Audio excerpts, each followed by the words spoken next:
Okay, question number है 160, page number है 77। Limbic system work with which for which behaviour and motivation. अच्छा, किसके साथ लिम्बिक सिस्टम काम करता है? पहले तो आपको पता होना चाहिए कि लिम्बिक सिस्टम है क्या। Limbic system consist of amygdala, hippocampus, cingulate gyrus, hypothalamus and thalamus. ठीक है, ये सब मिलके जो है वो एक लिम्बिक सिस्टम बनाते हैं, जिसका काम है बिहेवियर को और मोटिवेशन को और इमोशंस को कंट्रोल करना। ठीक है, अब ये किसके साथ काम करता है? ये काम करता है विद द प्रीफ्रंटल कॉर्टेक्स। जैसे कोई भी बंदा एक काम करने लगा, जैसे कोई भी बिहेवियर उसका है, जैसे अगर कोई गुस्से में आया है, उसका बिहेवियर है, एक गुस्सा is an emotion and A behaviour. ठीक है, वो बिहेवियर उसका क्यों है, उसके पीछे कोई रीज़न होगी, कोई लॉजिक होगी, जिसको कहते हैं प्रीफ्रंटल कॉर्टेक्स। प्रीफ्रंटल कॉर्टेक्स जो है वो उसकी रीजनिंग करता है, एनालिसिस करता है, और limbic system is the emotion.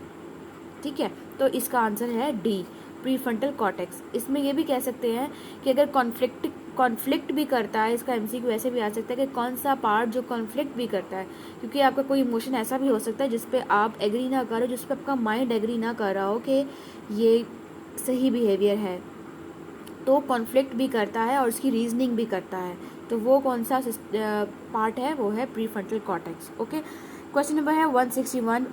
Patient को अनीमिया हो गया है, HB उसकी 6 है, प्लेटलेट उसके 45, 450,000 है, TLC उसका नॉर्मल है, और इथेरॉइड हाइपरप्लेजिया हो गया। ठीक है, अच्छा, हमने पढ़ा था कि जो आप लोगों ने मेरे ऑन्कोलॉजी के नोट्स देखे होंगे, उसमें मैंने आपको पूरा ऑन्कोलॉजी बता दिया हुआ है। ठीक है, उसमें आप लोगों को ये क्रॉनिक माइलॉइड ल्यूकीमिया भी पढ़ा है हमने उसमें। ठीक है, तो उसमें आपको पता है कि हाइपरप्लेजिया, बोन मैरो में हाइपरप्लेजिया होता है। ठीक है, हाइपर सेलुलर बोन मैरो होती है। तो इसमें अगर हाइपर सेलुलर बोन मैरो का भी जिक्र होता तो हमारा पहला ऑप्शन क्रॉनिक माइलॉइड ल्यूकीमिया होता। ठीक है, लेकिन अभी इसमें क्रॉनिक माइलॉइड ल्यूकीमिया की एक तो ऑप्शन नहीं है, दूसरी बात एरिथ्रॉइड हाइपरप्लेजिया हुआ है उस बंदे को, और साथ इसके अंदर आयरन डेफिशिएंसी एनीमिया भी है। ठीक है, जब आपने CBC, कभी किसी बंदे की CBC नोट करिएगा, जब भी आप किसी की CBC देखेंगे, आयरन डेफिशिएंसी अनीमिया में स्पेशली उसका HB कम होगा, उसका MCV, MHC, MCHC उसके सब लो साइड पे होंगे, और उसके RBCs भी लो साइड पे होंगे। ठीक है, जब उसके RBCs नहीं बन रहे क्योंकि उसके पास इनफ आयरन ही नहीं है, तो RBC कैसे बने?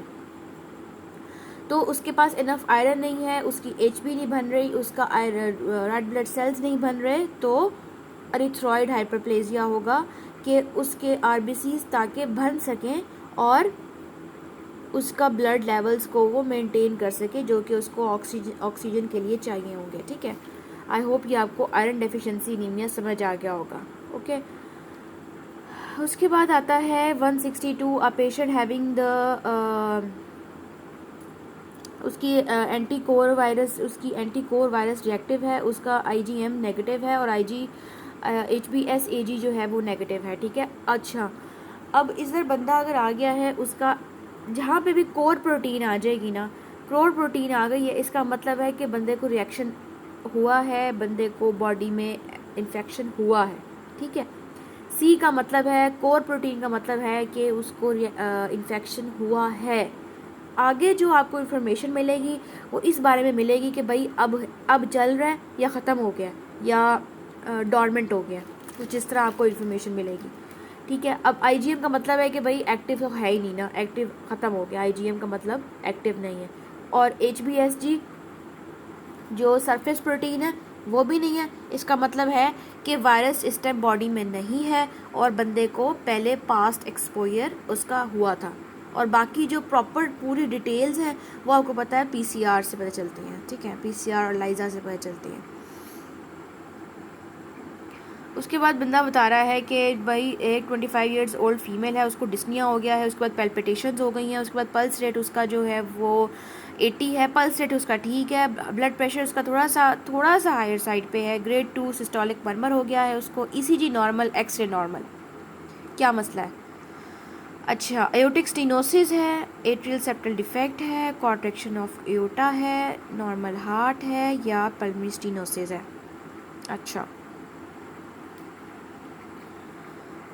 तो जो है एयोटिक स्टीनोसिस, एक तो आपने नोट करना है, इसमें लिखा हुआ है ECG नॉर्मल है और एक्सरे नॉर्मल है। जब भी एयोटिक स्टीनोसिस होगा तो लेफ्ट वेंट्रिकुलर हाइपरट्रॉफी आई होगी आपके एक्सरे में। एट्रियल सेप्टल डिफेक्ट होगा तो right bundle branch block most likely होगा किसमें, ईसीजी में। कॉन्ट्रैक्शन ऑफ एओर्टा वो भी आपको मिलेगा एक्सरे में। पल्मोनरी स्टेनोसिस आपको राइट वेंट्रिकुलर हाइपरट्रॉफी मिलेगी। ये सब कुछ आपको एक्सरे में मिलेगा, ठीक है। नॉर्मल हार्ट है, ईसीजी भी नॉर्मल है और एक्सरे भी नॉर्मल है। जो पेशेंट अनीमिक होते हैं, अनीमिक पेशेंट, उनमें ग्रेड 2 सिस्टोलिक मर्मर होता है, ठीक है। ये बात आप लोग समझ लें।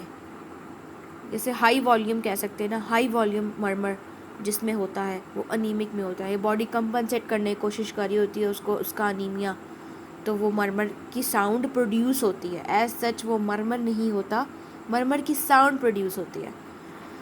उसके बाद आता है हेलोथेन। अच्छा, हेलोथेन आपको पता है कि बहुत पहले से बंद हो चुका है because of malignant hyperthermia, malignant hyperthermia. और आपको पता है हाइपरथर्मिया का क्या मतलब है कि बॉडी का टेम्परेचर बढ़ रहा है, बॉडी का टेम्परेचर बढ़ रहा है और वो 105 पे ले गया बंदे का टेम्परेचर फ़ॉरेनहाइट पे, ठीक है। तो कैसे, जो स्केलेटल मसल है ना उसकी एक्सेसिव कॉन्ट्रैक्शन होती है और उसको कौन करता है, आपको पता है सार्कोप्लाज्मिक रेटिक्यूलम में से कैल्शियम निकलेगा, एक्सेसिव कैल्शियम निकलेगा और वो कॉन्ट्रैक्शन ऑफ स्केलेटल मसल करा के हाइपरथर्मिया करवाएगा, ठीक है। तो इसका आंसर क्या हुआ, इसका आंसर है ए। उसके बाद कहते हैं जो which structure run posterior and lateral to the lateral to the lower part of the broad ligament. तो ब्रॉड लिगामेंट की पिक्चर मैंने आपको शेयर की हुई है, ये बहुत दफ़ा एमसीक्यू रिपीट हो चुका है कि posterior and lower part of broad ligament is ureter. इसलिए जब भी आपने सर्जरी करनी है यूरेटर को देखना है, हिस्टेक्टमी स्पेशली जब भी हिस्टेक्टमी करेंगे तो यूरेटर को देखेंगे। उसके बाद कह रहा है फॉल्स पॉजिटिव। अच्छा, फॉल्स पॉजिटिव अपने जो आप लोगों ने एफएससी में जब हम आपको पता है करते हैं वो इनकी इसको चेक करते हैं ना, ब्लड ग्रुपिंग करते हैं, तो इसमें जब ब्लड ग्रुप पॉजिटिव कब आ सकता है, जब ब्लड के अंदर रोलेक्स फॉर्मेशन की टेंडेंसी ज़्यादा हुई हो। वो कब होती है, जब बॉडी में कोई इन्फेक्शन चल रहा हो तो सेल एग्रीगेट करने की कोशिश करते हैं और वो जब रोलेक्स फॉर्मेशन में, रोलेक्स मतलब है कॉइन की फॉर्म में इकट्ठे होना शुरू हो जाते हैं, तो वो रोलेक्स फॉर्मेशन होती है। तो वो लगता ये है कि भाई ये तो रिज़ल्ट पॉजिटिव आ गया है, वो असल में रोलेक्स फॉर्मेशन हो रही होती है, लेकिन लगता ये है कि रिज़ल्ट पॉजिटिव आ गया है, बंदे का ये वाला ब्लड ग्रुप है, लेकिन वो असल में नहीं होता, ठीक है। तो ये हो गया है रोलेक्स फॉर्मेशन आपके फॉल्स पॉजिटिव लेके आती है रिजल्ट्स को। उसके बाद कह रहे हैं कि high amplitude and long duration of receptor potential is related to. अच्छा, ये एम्पलीट्यूड मैंने आप लोगों को बहुत बार बता चुकी हूँ रिफ्रैक्टरी पीरियड के। रिफ्रैक्टरी पीरियड दो तरह का होता है, एक एब्सोल्यूट होता है और एक जो है वो रिलेटिव होता है, ठीक है। जो एब्सोल्यूट रिफ्रैक्टरी पीरियड होता है उसमें तो कोई रिफ्रैक्टरी पीरियड मतलब है कि कोई एक्शन पोटेंशियल आ ही नहीं सकता, मेम्ब्रेन पहले से ही डीपोलराइज्ड है और कोई एक्शन पोटेंशियल उसको तंग नहीं कर सकता, ठीक है। और उसकी करैक्टरिस्टिक क्या क्या है, और उसकी करैक्टरिस्टिक ये है कि उसका हाई एम्पलीट्यूड होगा, भाई छोटे एम्पलीट्यूड के जो एक्शन पोटेंशियल आ रहे होंगे वो उसको डिस्टर्ब नहीं कर सकते, और अगर लॉन्गर ड्यूरेशन के लिए होगा तो भी उसको कोई डिस्टर्ब नहीं कर सकता, ठीक है। तो ये हो गए हमारे रिफ्रैक्टरी पीरियड के, लॉन्ग रिफ्रैक्टरी पीरियड के करैक्टरिस्टिक्स। उसके बाद कह रहे हैं लिवर कैप्सूल हिस्टोलॉजी। तो लिवर का कैप्सूल जो होता है वो डेंस होता है बिकॉज टू प्रोटेक्ट द मतलब उसकी वेसल्स को प्रोटेक्ट करने के लिए, उसको सपोर्ट देने के लिए इसका जो है वो डेंस होता है, ठीक है।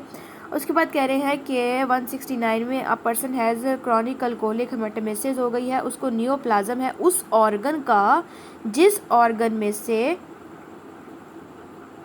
उसको ब्लीडिंग हो रही है। Which organ extend to inferior surface blood supply to this area is damaged organ in this patient had neoplasm which extend to inferior surface. अच्छा, आप लोगों को पता है कि हमने पढ़ा है, अगर आप लोगों को आइडिया हो कि जो स्टमक होता है ना, स्टमक का जो लोअर पार्ट है जिसको आप एंट्रम कहते हैं, जो पाइलोरस के पास एंट्रम है, ग्रेटर कर्वेचर की साइड पे, आप ग्रेटर कर्वेचर की साइड से आप जाएं तो उसका जहाँ पे पाइलोरस आ रहा है, एंड हो रहा है एंट्रम के पास, हायर चांसेस होते हैं इसके नियोप्लाज्म के, सबसे हाईएस्ट चांसेस होते हैं, ठीक है। तो जो अल्कोहलिक पेशेंट है, ऑब्वियसली अल्कोहलिक पेशेंट है तो उसके अंदर सीए स्टमक के, सीए लिवर के चांसेस बढ़ गए, ठीक है। अब जब उसका स्टमक फटा, बर्स्ट हुई उसकी, आर्टरी, तो वो कहाँ से आर्टरी बर्स्ट हुई? तो आपको पता है कि स्टमक की जो ब्लड सप्लाई है वो हमारे पास आती है सीलिक ट्रंक से, ठीक है, और सीलिक ट्रंक आता है हमारे पास एब्डोमिनल एयोर्टा से, ठीक है। तो आपको ये आई होप समझ आ गया होगा, ठीक है। लेफ्ट गैस्ट्रो एपिप्लॉइक आर्टरी जो है वो सप्लाई कर रही होती है ग्रेटर कर्वेचर को, तो वहाँ से रप्चर हो गया और वो कहाँ से आई थी? सीलिक ट्रंक से आई थी और एब्डोमिनल एयोर्टा से उसकी मेनली वो आती कहाँ से? एब्डोमिनल एयोर्टा से। उसके बाद कहते हैं ventricular filling in the ECG is segment का पूछा हुआ उन्होंने, तो सेगमेंट है हमारे पास T2P सेगमेंट होता है, ठीक है।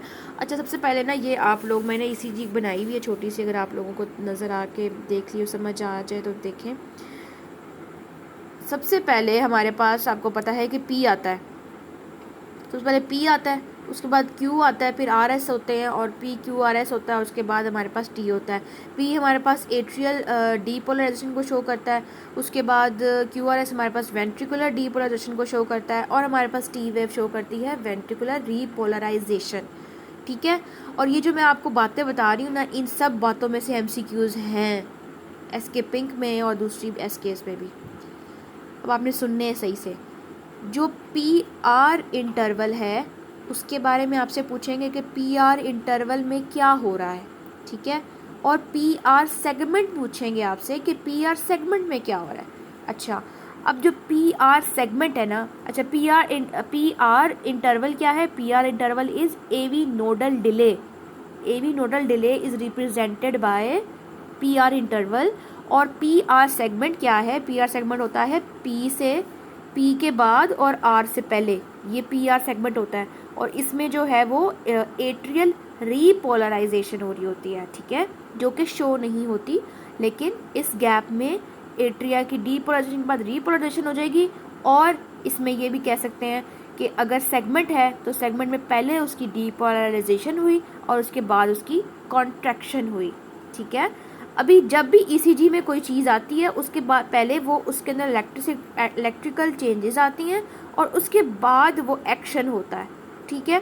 अब जैसे ये पूछेंगे आपसे कि एसटी सेगमेंट में क्या हो रहा है, जो एसटी सेगमेंट है ना, जो टी से पहले है और PQRS के बाद है, ये एसटी सेगमेंट, इसमें वेंट्रिकुलर कॉन्ट्रैक्शन हो रही है, ठीक है। वेंट्रिकुलर डीपोलराइजेशन तो QRS में हो गई, उसके बाद वेंट्रिकुलर कॉन्ट्रैक्शन के बारे में पूछें तो वो है हमारे पास ST सेगमेंट, ठीक है। और अब उन्होंने पूछा है कि वेंट्रिकुलर फिलिंग किस में हो रही है, तो ventricular repolarisation T wave show करती है और T वेव के बाद का जो सेगमेंट है T2 बिफोर P, T के ख़त्म होने के बाद और P के शुरू होने से पहले जो सेगमेंट है, it is TP which is showing the ventricular filling और डायस्टली। आई होप ये आपको समझ आ गया होगा। इसमें 3-4 MCQs आते हैं ECG के और वो आगे पीछे करके एक ही चीज़ें पूछी होती हैं। प्रोपेनोलॉल कॉन्ट्रा इंडिकेटेड, आपको पता है बीटा ब्लॉकर जो है वो हम एस्थमेटिक पेशेंट्स को नहीं देते, बीटा एगोनिस्ट एस्थमेटिक पेशेंट्स को दिए जाते हैं, ठीक है। बीटा ब्लॉकर क्या करता है, ब्रोंको कॉन्स्ट्रिक्शन कर देगा। उसके बाद कहते हैं 172 पे पेशेंट को PA व्यू कराया गया, उसका बेरियम मील दे दिया उसको और एसोफिजियल कॉन्स्ट्रिक्शन हो गई है और has oesophageal constriction in mid thoracic region. अच्छा, पहले तो पता होना चाहिए कि भाई एसोफिजियल कॉन्स्ट्रिक्शन होती कितनी है। 4 किस्म की कॉन्स्ट्रिक्शंस हैं, ठीक है, 4 टाइप्स ऑफ कॉन्स्ट्रिक्शन है। सबसे पहले आपको पता है कि ये निकलता है इंसाइजर से निकल के पीछे से फेरिंग से होके आता है C6 के लेवल पे क्रिकोफ्रेंजियस पे। सबसे पहले इसकी कॉन्स्ट्रिक्शन है क्रिकोफ्रेंजियस पे, दूसरी कॉन्स्ट्रिक्शन है इसकी आर्च ऑफ एयोर्टा पे एट T4 लेवल और वो पहला था C6 और ये है T4 लेवल। और उसकी तीसरी होती है लेफ्ट ब्रोकस के बाद और फोर्थ होती है उसकी राइट क्रूरा ऑफ डायाफ्राम से जब गुजर रहा होता है डायाफ्रेगमेटिक राइट क्रूरा ऑफ डायाफ्राम से गुजर के एसोफिजियल हिएटस से निकलेगा जो कि डायाफ्राम के अंदर था विच इज़ एट T10, ठीक है। अच्छा, ये तो समझ आ गई आपको। अब आप कहेंगे कि भाई आर्च ऑफ एओर्टा इसने बोला हुआ है, तो आर्च ऑफ एओर्टा इस तरह से है कि मिड थोरेसिक रीजन है, मिड थोरेसिक रीजन में आर्च ऑफ एओर्टा है। राइट क्रूरा ऑफ डायाफ्राम से आपने इसलिए कंफ्यूज नहीं करना कि राइट क्रूरा ऑफ डायाफ्राम उसको इंक्लोज करता है अपने अंदर और उसके अंदर से वो गुजरता है, डायाफ्रेगमेटिक ओपनिंग से गुजरता है at the level of T10, ठीक है। उसने बोला आपको मिड थोरेसिक रीजन, एक तो मिडल है, ठीक है, मिडल है। आपको पता है कि आर्च ऑफ एओर्टा कहाँ पे होती है, आर्च ऑफ एओर्टा हमारे पास सुपीरियर मीडियस्टाइनम में होती है, ठीक है। आर्च ऑफ एओर्टा हमारे पास सुपीरियर मीडियस्टाइनम में होती है। तो ये हो गया हमारे पास मिड थोरेसिक रीजन। और उसके बाद आता है in the patient of GERD stomach biopsy done which muscle will be seen. अच्छा, तो इसने कह दिया है कि स्ट्राइएटेड, ओब्लीक, स्मूथ, एक्टिव। अच्छा, पहले तो पता होना चाहिए कि मसल्स होते क्या किस तरह के हैं। तीन तरीके से वो होते हैं। Outer longitudinal, inner outer longitudinal होते हैं, इनर सर्कुलर होते हैं, मिडल सर्कुलर होते हैं और इनर ऑब्लीक होते हैं। इस तरह इस फैशन से ये अरेंज हुए होते हैं। और स्मूथ मसल्स आपको पता है कि थ्रू आउट द GIT हर जगह पे हैं। और उसने आपको कंफ्यूज करने के लिए मसल्स का वर्ड यूज़ किया है। और आपने कंफ्यूज नहीं होना, गर्ड में जो चीज़ चेंज होती है वो है एपिथीलियम, ठीक है। एपिथीलियम चेंज होती है जो कि स्क्वेमस से कोलमनर एपिथीलियम बन जाती है, ठीक है। गोबलेट सेल्स आ जाते हैं। तो क्या चेंज हो रहा होता है, एपिथेलियम चेंज हो रही होती है। मसल्स वही के वही होते हैं। उसने आपको मसल्स का वर्ड यूज़ करके कंफ्यूज किया है, ठीक है। MCQ में इतनी कोई कंफ्यूजिंग ऑप्शंस नहीं है, लेकिन यहाँ पे वो कुछ और भी इस तरह का दे सकता है जिससे कंफ्यूज हो जाए। तो वो तो मैं अंडरस्टूड है कि भाई GIT है तो स्मूथ मसल्स ही होंगे ना हर जगह, और इनवॉलंटरी तो smooth muscles. Lymphatic drainage of tumour at anal verge. Lymphatic drainage जो है वो तो इन्होंने कोई छोड़ी ही नहीं है, हर MCQ में कोई ना कोई लिम्फेटिक ड्रेनेज पूछी होती है। अच्छा, जो सुपरफिशियल इंग्वाइनल लिम्फ नोड्स होते हैं ना, ये हॉरिजेंटल ग्रुप होता है इनका और एक वर्टिकल ग्रुप होता है। जो इनका हॉरिजेंटल मीडियल ग्रुप होता है उसमें जाते हैं हमारे पास एनल वर्ज के जाते हैं, हमारे पास विजाइना के जाते हैं, हमारे पास, ठीक है, वल्वा के जाते हैं, स्क्रोटम के जाते हैं, पेरी एनल स्किन के जाते हैं, ठीक है। जो भी पेक्टिनेट से बिलो लाइन है उसके जाते हैं, ठीक है। और डीप इंग्वाइन, और उसके बाद जो वर्टिकल है उसके अंदर लेग के जाते हैं, लेग के वर्टिकल में जाते हैं, और हॉरिजेंटल के एनल वर्ज के जाते हैं, और बाकी आपको मैंने बता दिए हैं। और deep inguinal ligament, deep inguinal canal, उस इंग्वाइनल लिम्फ नोड, उसमें जाते हैं क्लाइटोरस और ग्लांस। अच्छा, ग्लांस के 2 MCQs आते हैं कि ग्लांस जो है वो कौन से उसका लिम्फ कहाँ ड्रेन होता है। तो उसका ग्लांस का जो लिम्फेटिक ड्रेनेज है वो डीप इंग्वाइनल लिम्फ नोड्स में होता है। लेकिन अगर आपसे वर्ड पूछा हो skin of glans penis, skin of glans penis को S से याद कर लें कि स्किन ऑफ ग्लांस पेनिस जो है वो सुपरफिशियल इंग्वाइनल लिम्फ नोड्स में ड्रेन होती है, ठीक है। ये MCQ आया हुआ है इसलिए मैंने आपको बताया है। Patient after tonsillectomy develop bleeding, how will you proceed. BP pulse और शिवरिंग हो रही है और उसका ब्लड पेशेंट कलेक्शन। आपने जब भी पेशेंट को देखना है तो हमें, जब भी आप देखें वाइटल्स लेते हैं तो आप लोग सबसे पहले आपको बताया जाता है वाइटल्स में pulse is most important than anything.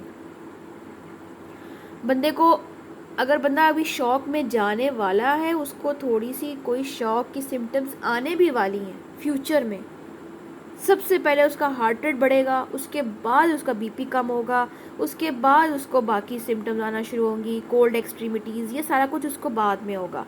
सबसे पहले उसका हार्ट रेट बढ़ेगा, हार्ट बॉडी को कंपनसेट करने की कोशिश करेगा, उसका ब्लड लॉस, ठीक है। और अगर ब्लड लॉस ज़्यादा हो चुका है तो हमने कैसे पता करना है कि भाई हार्ट रेट बढ़ गया, ब्लड लॉस ज़्यादा हो रहा है, बॉडी कंपनसेट करने की कोशिश कर रही है, फ़ौरन से पहले कोई स्टेप लिया जाए। उसके बाद है life span of corpus luteum is increased by. अच्छा, कॉर्पस ल्यूटियम की जो लाइफ है वो इंक्रीज होती है by human chorionic gonadotropin hormone, ठीक है। ये कैसे? अच्छा, जो कॉर्पस लूटेम में पहले आपको पता है पहले 3 महीने कॉर्पस लूटेम देखता है प्रेगनेंसी को और उसके बाद प्लेसेंटा आ जाता है, टेक ओवर कर लेता है। अब कॉर्पस लूटेम ने बॉडी को पहले तैयार करना है, ठीक है, बॉडी को पहले वो तैयार करेगा तो प्लेसेंटा आएगा। सब तो उसको कौन तैयार करेगा? उसको जो है वो ह्यूमन कोरियोनिक गोनाडोट्रोपिन हार्मोन जो है वो उसको स्ट्रेंथन करेगा कॉर्पस ल्यूटम को, तो आगे से वो सिंसिटिव ट्रोफोब्लास्ट की पॉलिफरेशन कराएगा, उसके आगे से वो इंक्रीज प्रोजेस्टेरॉन लेवल करेगा। इंक्रीज प्रोजेस्टेरॉन लेवल जो है वो प्रेगनेंसी को आगे प्रोग्रेस करेगा, मेंटेन रखेगा। उसके बाद कहते हैं कि in spina bifida occulta the spinal level defect is L5 to S1। अच्छा, ये जो स्पाइना बाइफिडा है ये आपको पता है कि ये स्पाइनल कॉर्ड के डिफेक्ट्स हैं, जिसमें या तो स्किन बाहर निकल आएगी, प्रॉप आउट हो जाएगी, या वो फ्लूइड बाहर निकल आके पॉप आउट हो जाएगा, या इस तरह के हैं, ठीक है। लेकिन जो उकल्टा है ना, उकल्टा से याद रखें क्लोज्ड, तो स्किन क्लोज है इसमें स्पाइनल कॉर्ड बाहर प्रॉप आउट हुआ हुआ है, लेकिन पीछे से स्किन क्लोज है। तो अगर आप बंदे को बाहर से देखेंगे तो वो नॉर्मल होगा, लेकिन अगर आप उसका MRI कराएंगे उसका या एक्सरे कराएंगे तो उसमें आपको डिफॉर्मिटीज़ नज़र आएंगी, ठीक है। तो ये बंदे नॉर्मल लाइफ गुजार रहे होते हैं और नॉर्मल ही लग रहे होते हैं अनटिल एंड अनलेस उनका पता किया जाए, कोई उनको पेन्स हो रही हो, सिम्टम्स आ रही हो, तो वो फिर पता चलता है एक्सरे करवा के या MRI करा के। इन सिकल सेल एनीमिया का आपको पता है कि डिजीज़ है भाई, ग्लूटामेट विलाइन से ग्लैनोग्लूटामेट आपस में इंटर एक्सचेंज हो जाते हैं, ठीक है, और उसके बाद जो है वो डिजीज़ हो जाती है, जिसकी वजह से सिकलिंग ऑफ RBC होना शुरू हो जाता है। तो इसमें हुआ क्या, polymerization and the RBC damage, क्योंकि RBC के वल्नरेबल हो चुका है वो। उसके बाद कह रहे हैं कि fat absorption from intestine is as, अच्छा फैट, पानी, अगर आपने पानी है ना, पानी में आप ऑयल ड्रॉपलेट्स डालें तो वो ना सर्कल्स बन जाते हैं, तो उसको कहेंगे मिक्स्ड मिसल्स बन गए, ठीक है। उसको कैरी कैसे करना है, कैरी वो काइलोमैक्रॉन की फॉर्म में होता है। काइलोमैक्रॉन आपको पता है कि वो मिक्स्ड मिसल्स के अराउंड बना लेता है और उसको फिर पकड़ के वो ले जाता है, ठीक है। तो काइलोमाइक्रॉन ट्रांसपोर्टेशन के बारे में अगर पूछेंगे तो काइलोमाइक्रॉन है, और अगर आपसे पूछें कि उनकी उसको एब्जॉर्प्शन होती कैसे है तो मिक्स्ड मिसल्स के थ्रू उसकी एब्जॉर्प्शन होती है। अपर part of the vagina is formed by, अच्छा पहले तो पता होना चाहिए कि मेसोनेफ्रिक डक्ट क्या होती है, पैरामेसोनेफ्रिक डक्ट क्या होती है।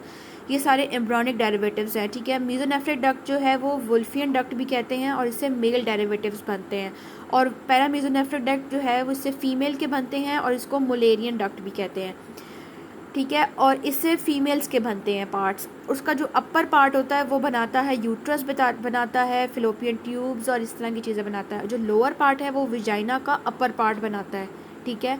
तो ये अपर पार्ट ऑफ विजाइना तो बन गया, तो लोअर पार्ट ऑफ विजाइना किससे बनाना है, वो बनाएगा urogenital sinus makes the lower part of vagina and upper part of vagina is by paramesonephric duct. और इसमें एक और MCQ आता है कि मीजोनेफ्रिक डक्ट का डेरिवेटिव या रेमिनेंट मेल्स में क्या है, तो वो है डक्टस डेफरेंस और epididymis. Isoniazid can not be multiply due to deficiency of, अच्छा अब एक बंदे को आपने ड्रग दे दी है, TB की ड्रग दे दी है और उस पर कोई उसका असर ही नहीं हो रहा, बंदे को TB हो रही है और उसकी TB ख़त्म नहीं हो रही, उसका जो बैक्टीरियल लोड है वो बढ़ता जा रहा है, बैक्टीरिया उसको वर्सन कर रहा है, तो क्या मसला है भाई, उसकी तो आइसोनाइजेट आप दे रहे हो वो उसके अंदर बॉडी में मेटाबोलाइज ही नहीं हो रही, उसके अंदर एसिटाइल ट्रांसफरेज ही नहीं है। Acetyl transferase is the enzyme जो उसकी एसिटाइलेशन करेगा, ब्यूटाइल क्लोराइड में कन्वर्ट करेगा, वो बॉडी पे फिर एक्ट करेगा, फिर TB के बैक्टीरिया की ग्रोथ रोकेगा और उसके बाद ये बॉडी से निकल जाएगा, ठीक है। तो उसको पहले आप ब्रेक करोगे तो वो कोई काम करेगा ना, वरना तो वह जाके बॉडी में वैसे ही पड़ा रहेगा और उसका कोई फ़र्क नहीं पड़ेगा। तो एसिटाइल ट्रांसफरेज, ठीक है। और सूडोकोलिनेस्टरेज जो है वो लिवर में होता है, और ये इसके बारे में पूछा जाता है कि भाई आप बंदे को लिवर डिजीज़ हो गई है तो क्या चीज़ जो है वो डिक्रीज़ हो जाएगी, तो सूडोकोलिनेस्टरेज डिक्रीजेज व्हेन इन CLD और लिवर डिजीजेस। ज़ैंथीन ऑक्सीडेज, ये आपको पता है यूरिक एसिड में काम करता है अपना। उसके बाद आता है इंसुलिन डिपेंडेंट ग्लूट्स। अच्छा, ग्लूट्स बहुत ज़्यादा इंपॉर्टेंट है, इनके एमसीक्यूज बहुत ज़्यादा आते रहते हैं। ग्लूट 1 2 3 4 ये ठीक है। तो ग्लूट्स के जो 1 2 3 है ये इंडिपेंडेंट है, इसको इंसुलिन की ज़रूरत नहीं है। और ग्लूट 4 जो है वो इंसुलिन डिपेंडेंट है। इसकी बहुत अच्छी एक पिक्चर है, अगर आप वो याद कर लें तो आपको ग्लूट कभी नहीं भूलेंगे। I will share this. Blood group A है उसके पास जी, ब्लड ग्रुप ए है उसके पास एंटीबॉडी बी ही होगी ना। अच्छा 77 हो गया, 78 हो गया, अब है 77। उसके बाद कह रहे हैं कि which of the following lung volumes और the capacities can be measured by spirometry. अच्छा, स्पायरोमेट्री से हम सिर्फ वो मेजर कर सकते हैं जिसमें रेजिडुअल वॉल्यूम नहीं होता, ठीक है, डेड स्पेस नहीं होती काउंट, रेजिडुअल वॉल्यूम नहीं काउंट होता, उनको हम जो है वो मेजर कर सकते हैं। तो सबसे पहले आपको पता होना चाहिए एफआरसी क्या है, फिजियोलॉजिकल डेड स्पेस क्या है, आरवी क्या है, टीएलसी क्या है और वाइटल कैपेसिटी क्या है। तो